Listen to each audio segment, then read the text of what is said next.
more of your colleagues.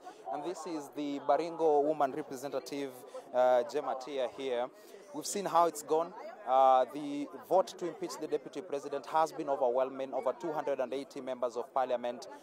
You must have been among the 280 plus. Why did you do so?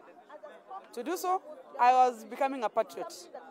I voted solely because of the character of the deputy president. The deputy president of Kenya refused to be the deputy president of Kenya. He decided to be a villager, and he's been a tribal to the core. And for this matter, all of us who voted, we didn't vote because of personal issues. We vote because of a Kenya of tomorrow. Because honestly, the times that the deputy president has been mentioning about Murima and the way he's about the shares and all those kind of things, he's been, for very many times, he is my party leader, decided that Kenya is going to be in sections. To some extent, we are even wondering whether we will, in the future, be electing deputy presidents for regions, because he came out as the only defender of Mount Kenya. That aside, we were rescuing this country from the politics of patriarchy, and specifically to help the Kikuyu community, who are all over the country, to also be safe. Because in the future, if we allow it to go more, most likely there will be some tension that is going to be created against the members of the community of Kikuyu, which actually have no problem, except that they were being represented negatively by the Deputy President DP Gachagua. And going forward, and also other matters of corruption, we also saw how he decided to take all the wealth that belonged to his brother.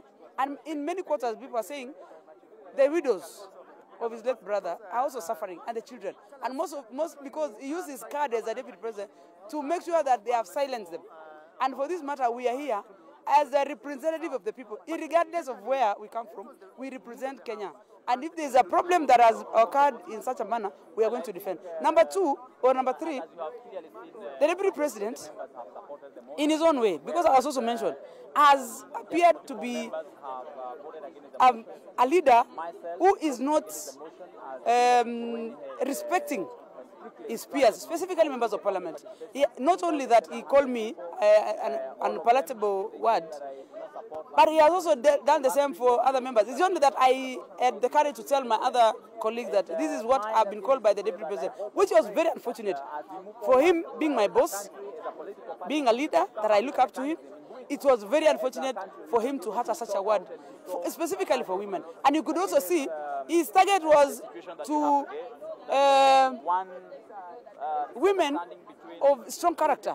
Look at the way he castigated and desperate the judge, Esther Maina, a whole judge, because he was doing a work, and the deputy president chose to just rant over his name, and it was very unfortunate. But this time, we are doing it. It's a civic duty, and as a member of parliament, as a leader of this country, I was doing my work to make sure there is a Kenya for all of us, and a Kenya for the future, and a Kenya for every voter and every person to live everywhere in Kenya, not necessarily, and also fight for resources for everyone, not for only one section of this country.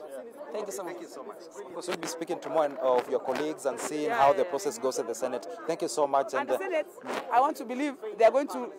We have started the course, and I want to believe the Senate is also going to follow the independence. And I believe this motion that has been started in the Parliament, National Parliament, is going to continue to the Senate, and more so to rescue this country from one man who has refused to be the national leader. Thank you. Thank you so much. Indeed, that is the